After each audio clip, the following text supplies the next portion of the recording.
Taking care of number 1. Men and women weren't meant to live together. In 2020 there were 35 million American people living alone in the USA. That's around 2.5 times as many as in 1961. By some estimates, 28% of all American households in 2021 are expected to be made up of people who live alone. And a lot of this is because men and women are coming to realize that they just can't live together. We know that 1 in 2 of all marriages in America end in divorce, and the breakup rate among those that just cohabit is significantly higher. It's not unusual now for middle-aged men and women to have had 4 or 5 spouses or longer-term live-in partners. In the past, convention decreed that men and women live together or get married as a sign of their commitment to the relationship. But the truth is that someone is no more or less committed just because he or she shares the same house with a partner.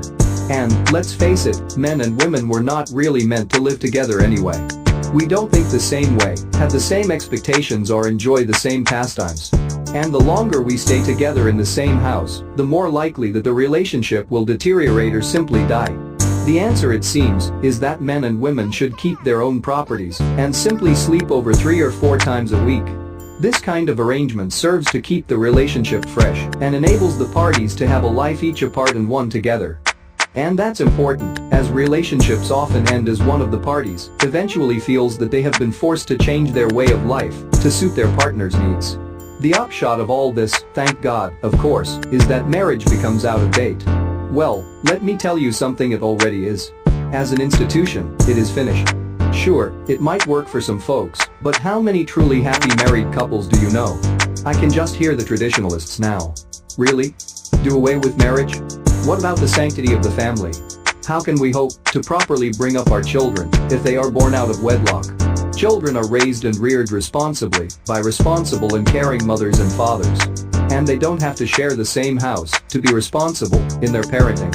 Historical records show that this rise of living alone started in early industrialized countries over a century ago, accelerating around 1950.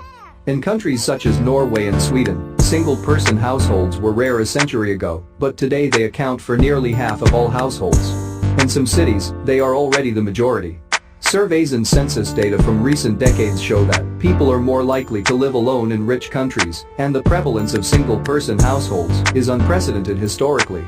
Social connections, including contact with friends and family, are important for our health and emotional well-being. Hence, as single-person households become more common, there will be new challenges to connect and provide support to those living alone, particularly in poorer countries where welfare states are weaker. But it's important to keep things in perspective. It's unhelpful to compare the rise of living alone with the loneliness epidemic, which is what newspaper articles often write about in alarming headlines. Loneliness and solitude are not the same. But the evidence suggests that self-reported loneliness has been growing in recent decades. Yes, the situation is depressing. But is marriage the solution? Nope. The chance of having a successful, loving marriage in this social media-driven, narcissistic environment are slim to none, and Slim just died.